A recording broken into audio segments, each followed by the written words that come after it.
জীবনের কোনো ক্ষেত্রে হতাশ হওয়ার কোনো সুযোগ নাই। আজকে পারিবারিক ভাঙন বলেন, ব্যক্তি পর্যায়ের আত্মিক ধ্বংসই বলেন, সমাজের বিপর্যয় বলেন, যাই বলেন, পিছনে একটা বড় কারণ আছে। সেটা হলো আল্লাহ থেকে দূরে থাকা মানুষ, আল্লাহ থেকে হতাশ হয়ে যাওয়া। আর এই কাজটা শয়তান করিয়েছে মানুষকে আল্লাহ থেকে দূরে সরানোর জন্য।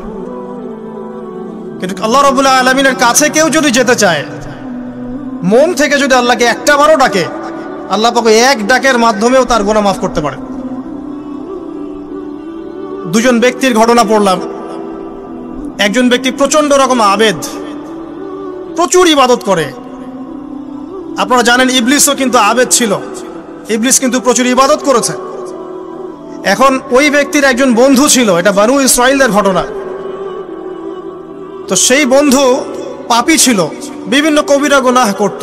আর এই আবেদ ব্যক্তি বারবার তাকে নসিহত করত, গুনাহ ছেড়ে দাও, তুমি পাপ করছো, গুনাহ ছেড়ে দাও। তখন সেই ব্যক্তি যে পাপ করছে সে বলতো যে আল্লাহ কি তোমাকে আমার রক্ষক বানিয়েছেন?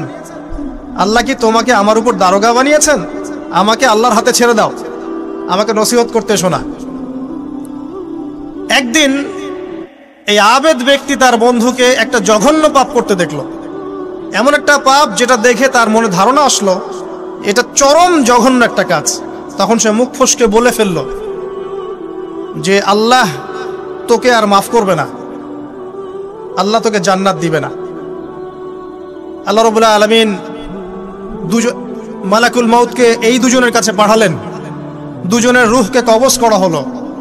এবার আল্লাহ পাক তার সামনে তাদেরকে উপস্থাপন করে বললেন যে তোমাকে আমার রহমত সম্পর্কে কে গ্যারান্টি দিয়েছে যে আমি কাউকে রহমত করব কি করব না? যাও, আমি তোমাকে জাহান্নামে পাঠালাম, ওই ব্যক্তি যে আমার রহমত প্রত্যাশা করেছে আমি তাকে জান্নাত দিয়ে দিলাম। দেখুন, এই হাদিসটা শুনলে মনে হয় বাহ্যিক হয়তোবা মুখের একটা কথার কারণেই সে জাহান্নামে চলে গেল। আসলে বিষয়টা এমন নয়। বিষয়টা আমি আপনাকে বোঝাচ্ছি। বিষয়টা হচ্ছে ইবলিসের মতো। ইবলিস কিন্তু শুধু মন থেকেই বলেনি যে খলাকতানি মিন নার ওয়া খলাকতাহু মিন তিন, আমি কেন তাকে সিজদা করব আদমকে? আদম তো মাটির তৈরি আর আমি তো আগুনের তৈরি। এটা ইবলিসের শুধু মৌখিক স্টেটমেন্ট ছিল না, কারণ কি ছিল? আবা ওয়াস্তাকবার, সে উদ্ধত হয়েছিল, অহংকার প্রদর্শন করেছিল। ভিতর থেকে ইন্টারনালি সে অহংকারী ছিল, সে আন্ডারএস্টিমেট করে কথাটা বলেছে, শুধু মৌখিকভাবে বলে নাই। কিন্তু ঠিক এই ব্যক্তির ঘটনা এমনই, সে মন থেকে অহংকারী হয়ে উঠেছিল, যদিও বা সে আবেদ ছিল। এখানে আমরা যারা প্র্যাকটিসিং মুসলিম হওয়ার চেষ্টা করছি, আমাদের জন্য এখানে নিদর্শন আছে। অচক্ষ নামাজ পড়েই ভেবে বসবেন না যে অনেক কিছু করে ফেলছে, এক চিল্লা দিয়ে মনে করে ফেলবেন না যে দিনের জন্য অনেক কিছু করে ফেলছে। একটা হজ করেছেন, ওমরা করেছেন, সিয়াম রেখেছেন, দিনের জন্য দান সদকা করেছেন, একটা মাদ্রাসা মসজিদ করেছেন, ভেবে বসবেন না আপনি সব অনেক কিছু করে ফেলেছেন এবং অন্যরা সব ককরোচ তেলাপোকা, ওরা জাহান্নামে যাবে, এমনটা মনে করবেন। জানি না আমরা যে কার আমলের কতটুকু আল্লাহর কাছে কবুল হচ্ছে। তো এখানে এই ব্যক্তির সমস্যা ছিল এই, সে নিজের আমলটাকে অনেক ভারী মনে করছিল এবং সে স্টেটমেন্ট দিয়ে ফেললো যে তোকে আল্লাহ পাক মাফ করবে না। এই একটা কথা মন থেকে বলার কারণে তার ইহকাল পরকাল দুটা বরবাদ হয়ে গেল, সে জাহান্নামে চলে গেল। ঠিক আরেক ব্যক্তির ঘটনা আছে এমন, এগুলো সবগুলো রেফারেন্স আছে। এক ব্যক্তি প্রচুর ইবাদত করত, আল্লাহ পাক তার ইবাদত করার জন্যে পাহাড়ের চূড়ায় একটা সুন্দর ব্যবস্থাও করে দিয়েছিলেন। সেখানে ডালিম গাছ হতো, ঝর্ণা আসতো, খাবারের কোনো অভাব নাই। হাদিস এসেছে 500 বছর সে ইবাদত করেছে। কত বছর? কিয়ামতের মাঠে এই ব্যক্তির অবস্থা এমন হবে, তাকে জান্নাতে প্রবেশ করানোর জন্য নিয়ে যেতে বলা হবে যাও আমার রহমতে জান্নাতে চলে যাও। আল্লাহ পাক তাকে এই কথাটা বলবেন, কিন্তু এই ব্যক্তি বলবে আমার আমলের কারণে আল্লাহ পাক বলবেন আমার রহমতে জান্নাতে চলে যাও। ব্যক্তি বলবে আমার আমলের কারণে। আল্লাহ রাব্বুল আলামিন তখন তাকে দেওয়া সমস্ত নেয়ামতগুলোকে এক পাল্লায় করবেন আর তার সমস্ত আমলকে আরেক পাল্লায় করবেন। তারপর দেখা যাবে আল্লাহর সমস্ত নেয়ামত তার একটা চোখের সমান হয় নাই। কথা কি বুঝতে পারছেন?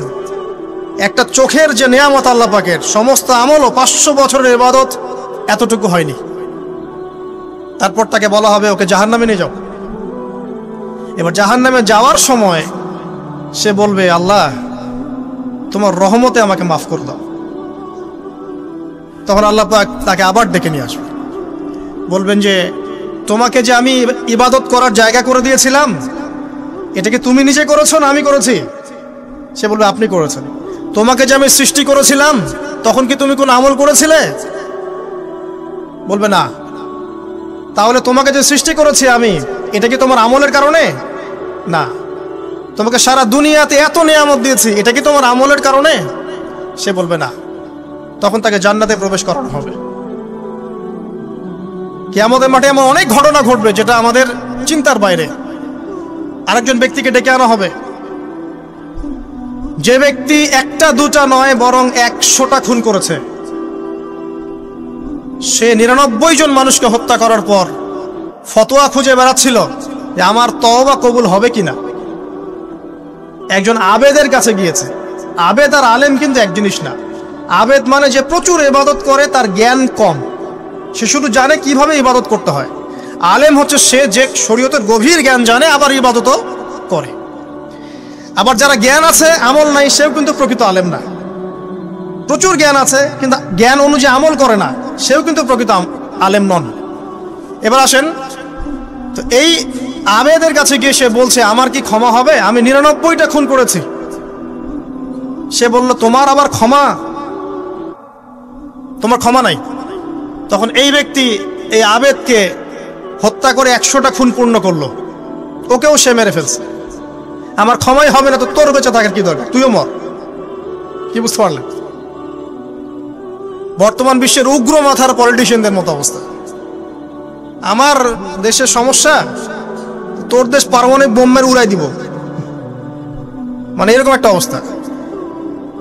তো আল্লাহ রাব্বুল আলামিন এই ব্যক্তির মধ্যে একটা চেতনা তৈরি করলেন যে আমাকে তওবা করতে হবে। সে তখন সার্চ করতে লাগলো আরো কোনো আলেম আছে কিনা। এরপর অনেক দূরে একজন আলেমের সন্ধান পাওয়া গেল। সে সেখানে গেল, তাকে গিয়ে বলল আমার কি ক্ষমা হবে? সে আলেম তাকে বলল হ্যাঁ, তোমারও ক্ষমা হতে পারে, যাও তুমি ইস্তেগফার করো এবং এই এলাকা থেকে অন্য এলাকায় চলে যাও। মানে যে এলাকায় তুমি অনেক দিন ছিলে, যেখানে তুমি অনেক পাপ কাজ করেছো, এখানে থাকার দরকার নাই। তওবা করে তুমি অন্য কোথাও চলে যাও, নতুন একটা জীবন শুরু করো। এখানে থাকলে হবে কি, তোমার স্মৃতিগুলো তোমাকে তাড়িয়ে বেড়াবে এবং মানুষ তোমাকে খারাপ নজরে দেখতেই থাকবে, তুমি তখন কষ্ট পাবে। এই জন্য তুমি চলে যাও। তো চলে যেতে যেতে সে রাস্তায় ইন্তেকাল করে।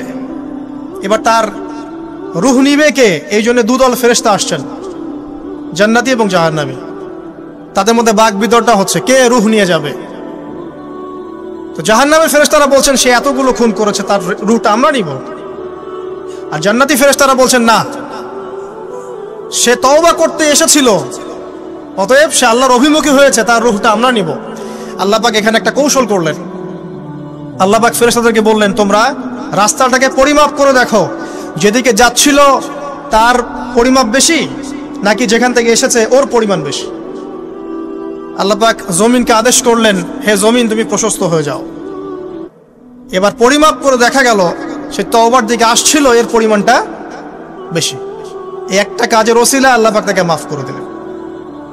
মনে রাখবেন এটা মৌখিক বিষয় ছিল না, সে মন থেকে ভিতর থেকে কিন্তু সে আল্লাহর প্রতি অনুগত হয়েছিল। এই মনের বিষয়টা আল্লাহ ছাড়া কেউ জানে না। আপনি দেখতে পারেন সমাজে অনেকে দাড়ি টুপি পাগড়ি জুব্বা সব লাগিয়ে ঘুরছে, তো বিশ্বাস করেন তাদের মনটা এমনও হতে পারে যে জানোয়ারের চেয়েও কুৎসিত, এমনও হতে পারে। আবার আপনি দেখবেন সমাজে এমন অনেক মানুষ ঘুরছে যারা হয়তো অনেক পাপে লিপ্ত মনে হচ্ছে, কিন্তু মনের মধ্যে সততা আছে।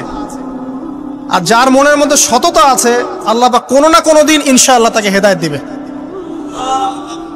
এটা আমরা আমাদের অভিজ্ঞতা থেকেও দেখেছি। এমন অনেক মানুষকে আমরা দেখেছি যে ড্রাগ অ্যাডিক্টেড ছিল, মিউজিক করেছে, হারাম সম্পর্কের মধ্যে ছিল, নামাজ ঠিক মতো পড়ে নাই, কিন্তু যখনই আল্লাহর কথা আলোচনা হতো দেখতাম সে খুবই শান্তভাবে মন থেকে কথা শুনছে। এই কথা শুনতে শুনতে শুনতে একদিন মাশাআল্লাহ এখন দেখবেন যে চিল্লা দিয়ে বেড়াচ্ছে বিভিন্ন মসজিদে। আল্লাহ হেদায়েত দিয়েছে, সব ছেড়ে দিয়েছে। এরকম মানুষের অভাব নাই কিন্তু সমাজে। তো এখানে আল্লাহ পাকের রহমত বা দয়ার একটা উজ্জ্বল দৃষ্টান্ত দেখতে পারবেন। ঠিক এরকম আরো একটা ঘটনা আছে বনু ইসরাইলের। এক ব্যক্তি এত পাপ করেছে যে শেষে মৃত্যুর সময় সে সন্তানদেরকে ডাকছে, ডেকে বলছে যে আমি যখন মারা যাব আমার লাশটাকে তোমরা কবর দিও না, যদি আল্লাহ পাক আমাকে ধরতে পারেন তাহলে খবর আছে আমার। কি করতে হবে? সে বলছে যে আমার দেহটাকে তোমরা পুড়িয়ে ফেলবে এবং পুড়িয়ে ফেলার পরে ছাইগুলোকে একত্রিত করবা, করে অর্ধেক ছাই সমুদ্রে ভাসিয়ে দিবা, অর্ধেক ছাই বাতাসে উড়িয়ে দিবা। সন্তানরা তাই করলো। মৃত্যুর পর আল্লাহ পাক এই সমুদ্র এবং জমিনকে বাতাসকে আদেশ করলেন যে তোমরা ছাই জড়ো করে দাও।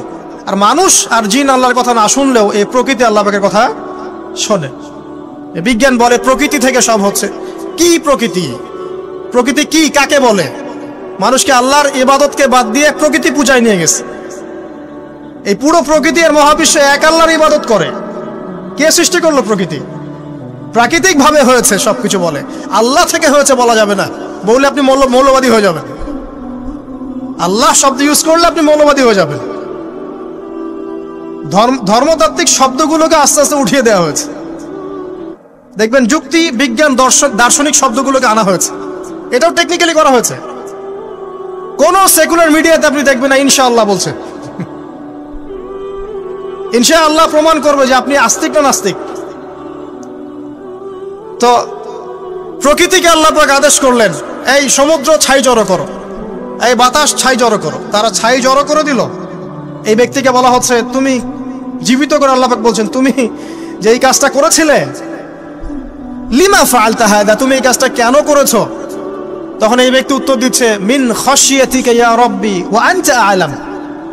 হে আল্লাহ, আমি আমার বুঝে যা এসেছে আপনার ভয়েই আমি এই কাজটা করেছি, আর আপনি খুব ভালো করেই জানেন যে আমি আপনার ভয়ে করেছি নাকি অন্য কোনো কারণে করেছি। মানে আপনি আমার মনের কথা জানেন।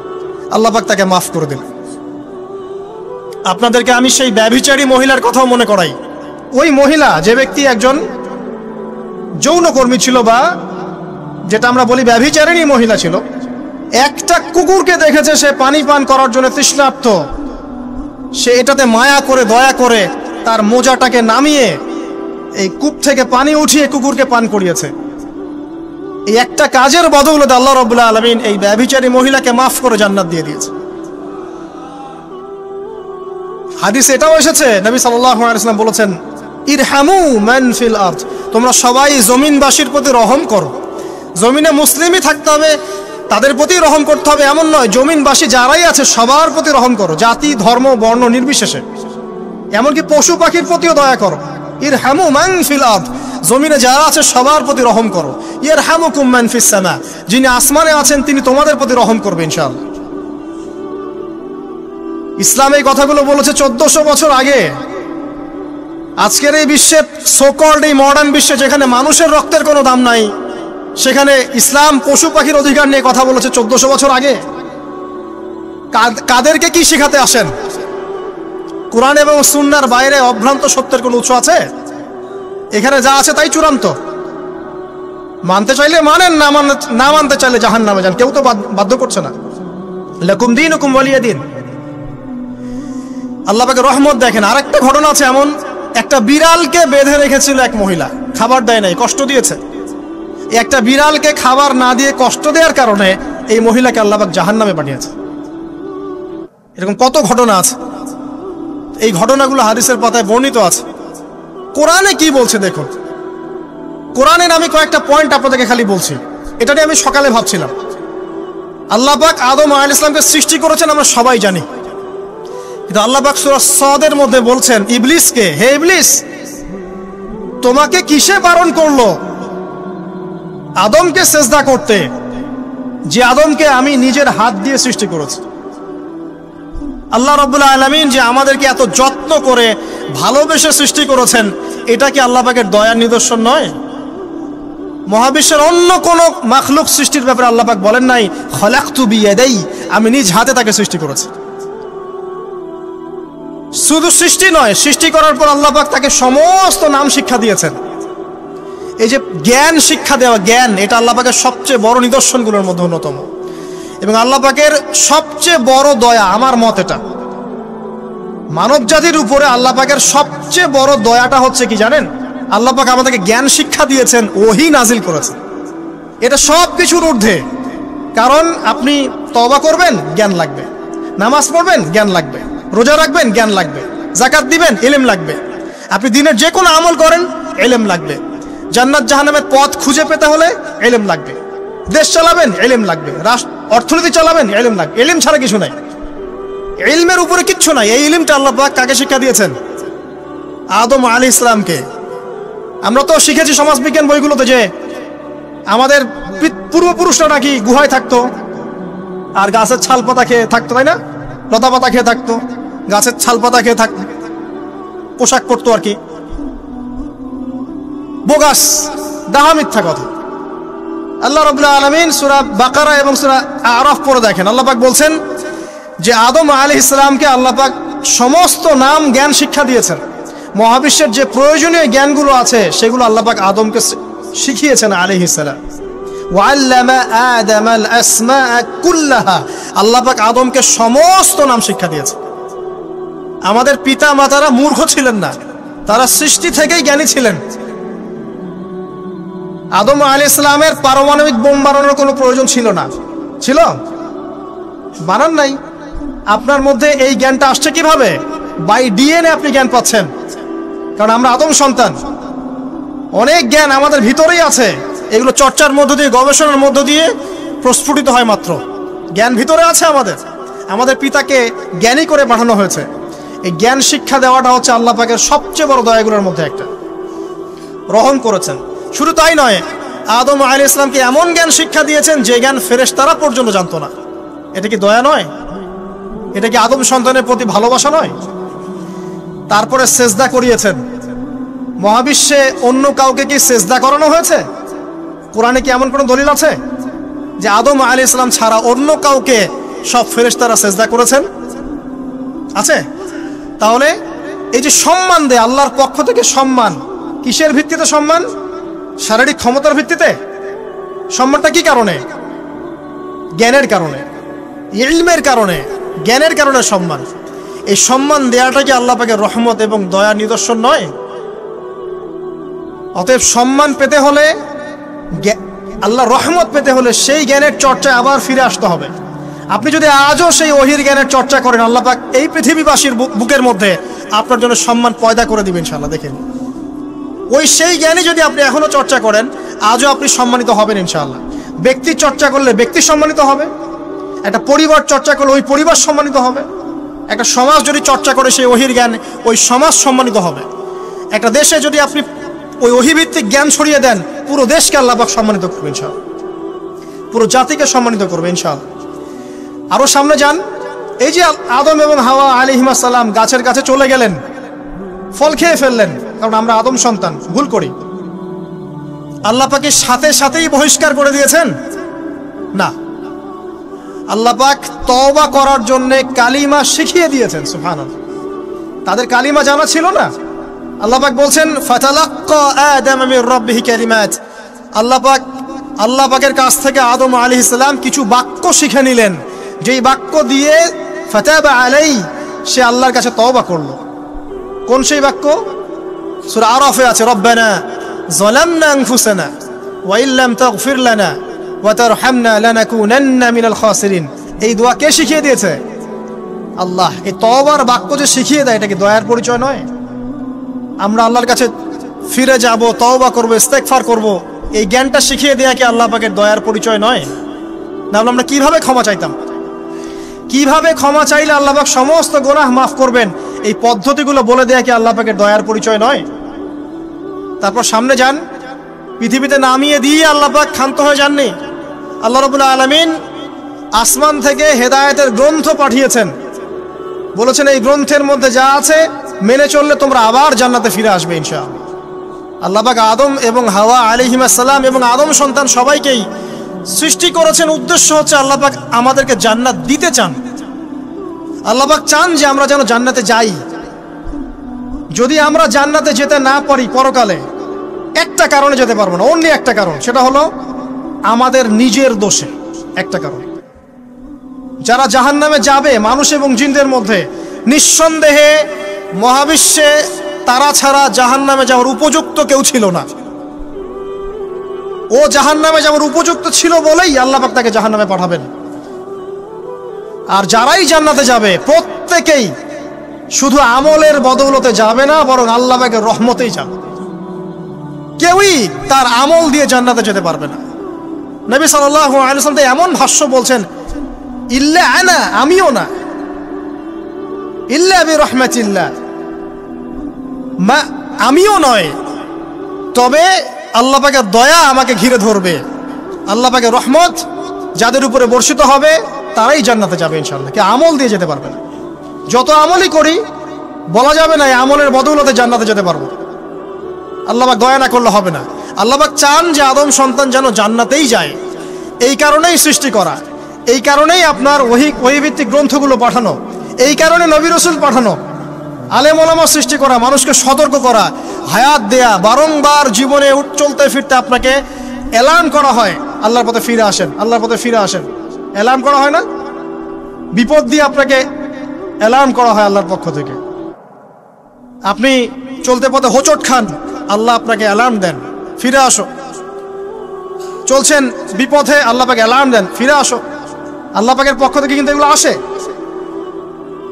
অদ্ভুত একটা হাদিস বললাম, অদ্ভুত বলতে বলছি অ্যামেজিং হাদিস, যে একজন সাহাবী বলছেন, সালমান রাদিয়াল্লাহু আনহু, তিনি বলছেন যে যখন মুমিনের উপর বিপদ আপদ বালা মুসিবত আসে, তখন মুমিনের এই বিপদ আপদ বালা মুসিবত রোগ শোকের বদৌলতে আল্লাহ পাক তার গুনাহগুলোকে মাফ করে দেন এবং তার মর্যাদাকে বাড়িয়ে দেন, এবং সে আল্লাহর দিকে ফিরে আসার অনুশোচনা করার সুযোগ পায়। আর যখন কাফের মুশরিক বা ফাসিক মানুষকে এইসব রোগ ব্যাধি বিপদ আপদ বালা মুসিবত ঘিরে ধরে, তার দৃষ্টান্ত সেই উটের ন্যায় যে উটটাকে তার মালিক বেঁধে রেখেছে, এরপর ছেড়ে দিয়েছে।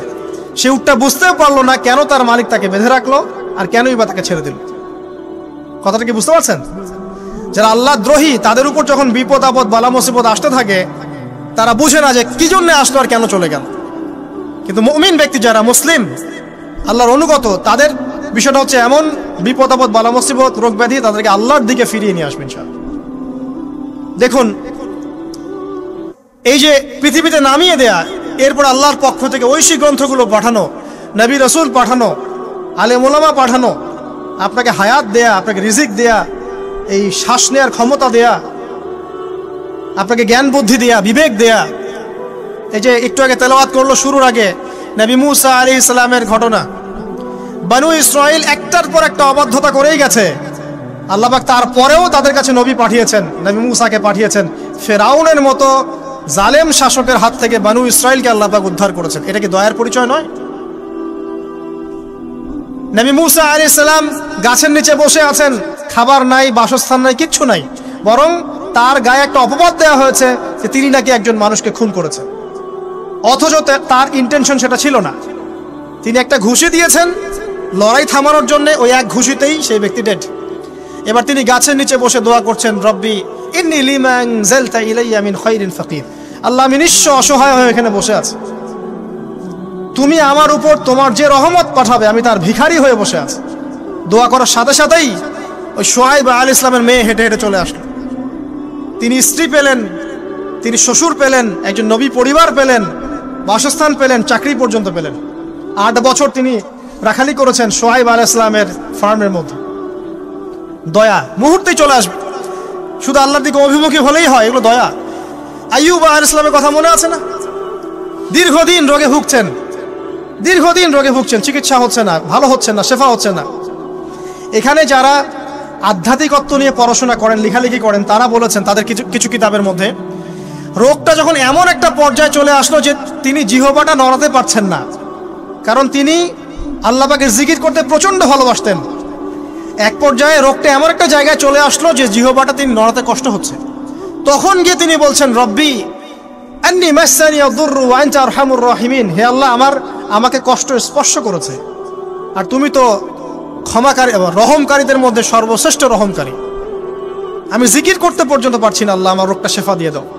বলার সাথে সাথে আল্লাহ রাব্বুল আলামিন প্রস্রবণ ঝর্ণা তৈরি করলেন, এখানে গোসল করো, শেফা হয়ে গেল। এগুলো কি রহমতের পরিচয় নয়? এখানে এক শ্রেণীর স্কলার এমনও বলেছেন, আজকে আমরা যারা বাহ্যিক সৌন্দর্য নিয়ে বেশি গর্ব করি আর কি, আত্মিক সৌন্দর্যের চাইতে বাহ্যিক সৌন্দর্য নিয়ে যারা বেশি গর্ব করি, যদি আল্লাহ পাক আমাদের পোশাকটাকে পরিবর্তন করে দেন, আত্মাটাকে দেহের পোশাক দেন আর দেহটাকে আত্মার পোশাক বানায় দেন, তাহলে দুর্গন্ধে কেউ আমাদের সামনে আসতে যাবে না। কথা মনে বুঝতে পারছেন না? আইয়ুব আলাইহিস সালামের আত্মাটা ছিল পবিত্র, পরিশুদ্ধ, তার দেহের মধ্যে রোগ হয়েছিল। আর এই পুরো বিশ্বের ম্যাক্সিমাম লোকের মানুষের রোগ এখন আত্মায়, দেহে নয়। আবার বলছি, হয়তো বুঝতে পারছেন না।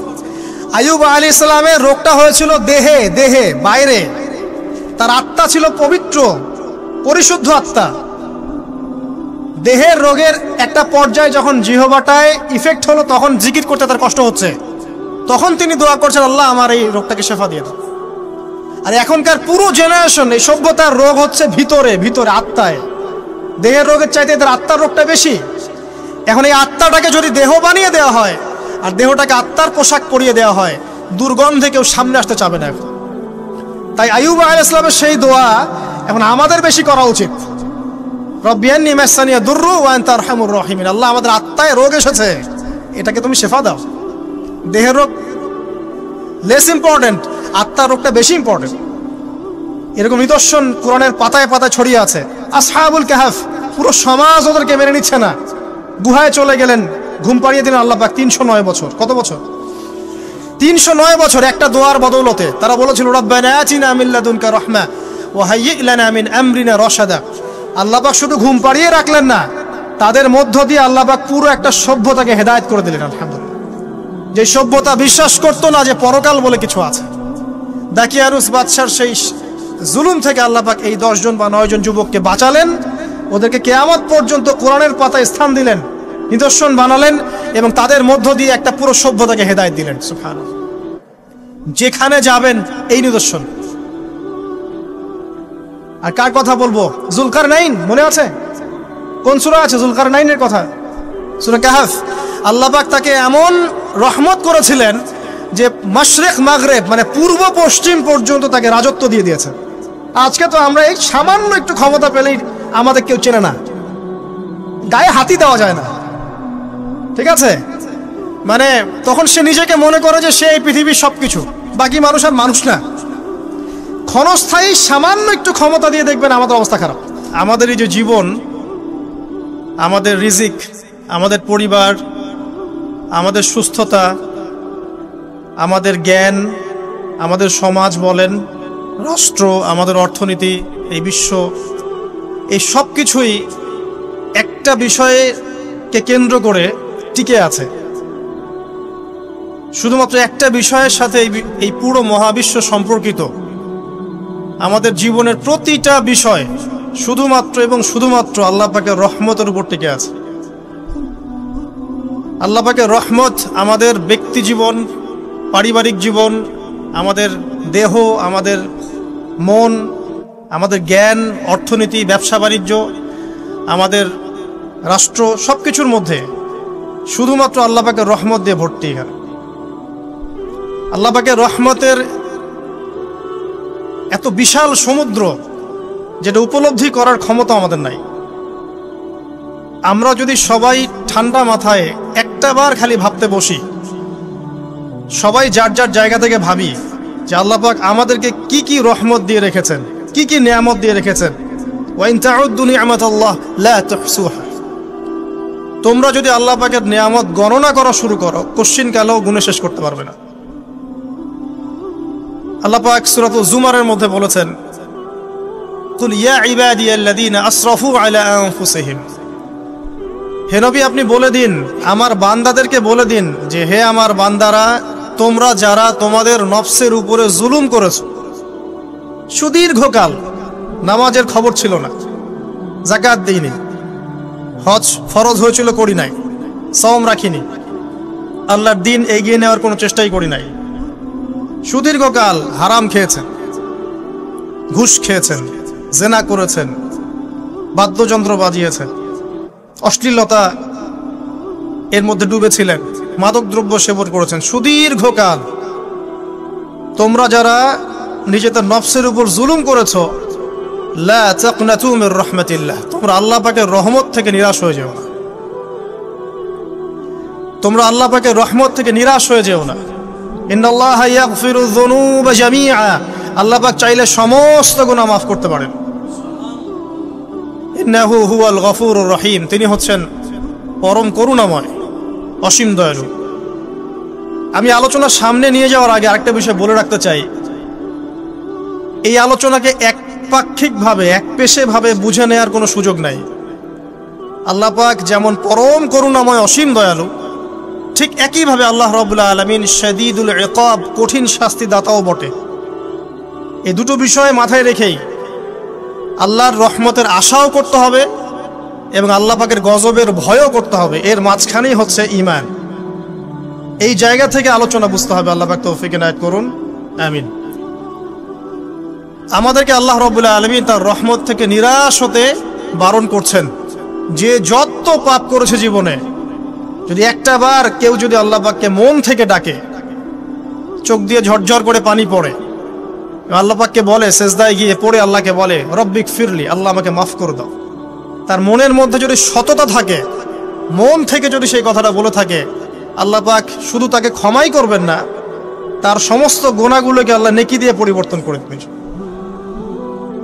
একটা হাদিস পড়ছিলাম, নবী করিম সাল্লাল্লাহু আলাইহি ওয়াসাল্লাম তিনি বলছেন যে লাম্মা কাদাল্লাহুল খালক, যখন আল্লাহ রাব্বুল আলামিন এই মহাবিশ্ব সৃষ্টি করেন, তখন আল্লাহ রাব্বুল আলামিন কাতাবা কিতাবান, একটা কিতাব লিখেছেন।